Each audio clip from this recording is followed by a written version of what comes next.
And Jesus says, I'm giving you the Holy Spirit. And when they receive that, they start to change. They start to do things differently. They're not the same as they were before. And that change has been taking place in people ever since. And what the Holy Spirit is, it's not like the Force, talking about movies. It's not something that connects you with the universe. The Holy Spirit is our name for God having a relationship with us right now. It's what Jesus gave through his death and through his resurrection to everybody. It was the way the door was open. We talked in this passage in Hebrews, the second one, it talks about Jesus as the great high priest. So we can all just walk up to God. And remember how amazing that was. They had this big temple, this huge building with layers of walls. And the message was, you don't have to worry about those. You can just come and have a relationship with God. And you don't have to go through a bunch of stuff to get there. You don't have to purify yourself to get there. You don't have to follow the rules. That relationship with God is open to you right now.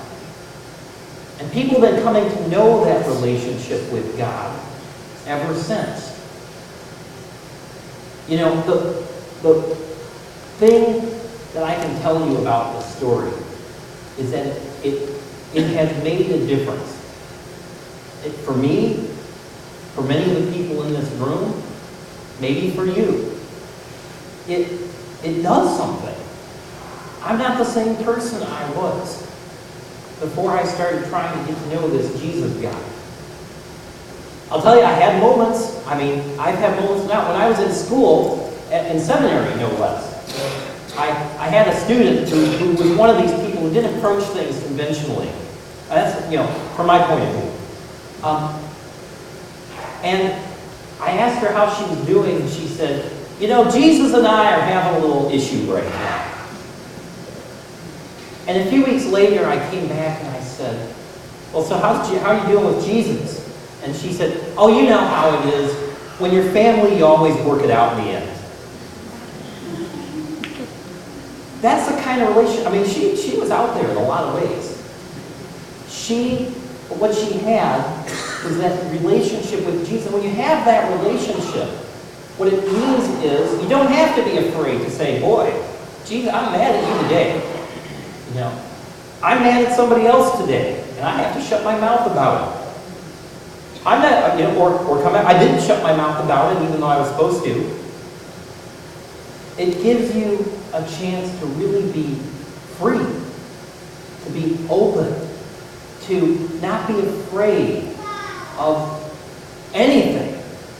The thing that brought people to Christianity more than anything else was that the Christians who went out, they just weren't afraid of anything. You could torture them, you could kill them, you could mock them, you could fire them from their jobs, and they just wouldn't quit because they weren't afraid of anything.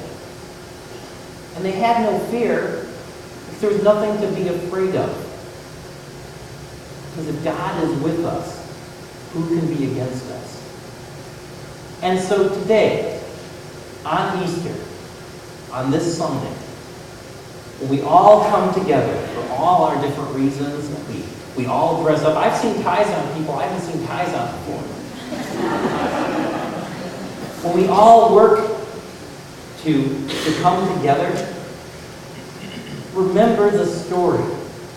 And behind the ham and the ties and the stops and everything we're doing today, as wonderful as that is, remember the story. And remember that it isn't just a story for some time long ago. It's a story for today. I'm going to warn you in advance. I'm going to ask you to stand, and we're going to have a real invitation. So, an invitation involves movement. So, please stand.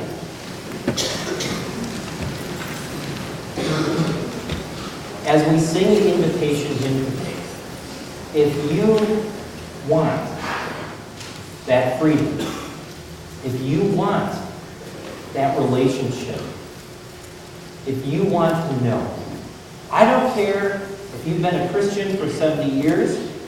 I don't care if you walked in here for the first time. I invite you to come down so that we can stand together and pray. I know there are people here who think about it. It's been a long time since I've said, come on down. But I'm saying it today, and I invite any and everyone to come down and join us together. And as we consider, we're going to say our invitation song, which is Amazing Grace.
Please remain standing, and please lift up your hand or raise your hands and help us bless these people.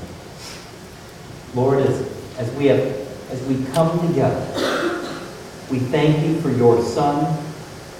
We thank you for everything you have given us. We thank you for every good gift.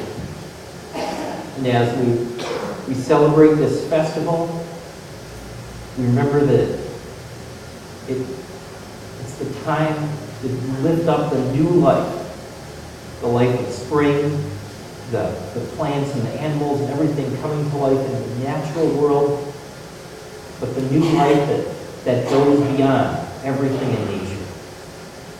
And I ask that you bless Nancy and Janice and Hazel as they then move to seek you out. I ask that you bless all those who are seeking you here in this room and throughout the whole world. Help us all to know that your Spirit isn't just for some, but it's for all.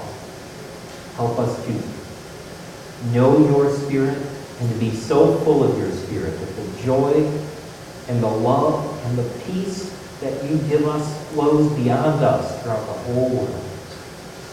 This is a prayer we lift up today in the victorious name of our risen Lord and Savior, your Son, Jesus Christ.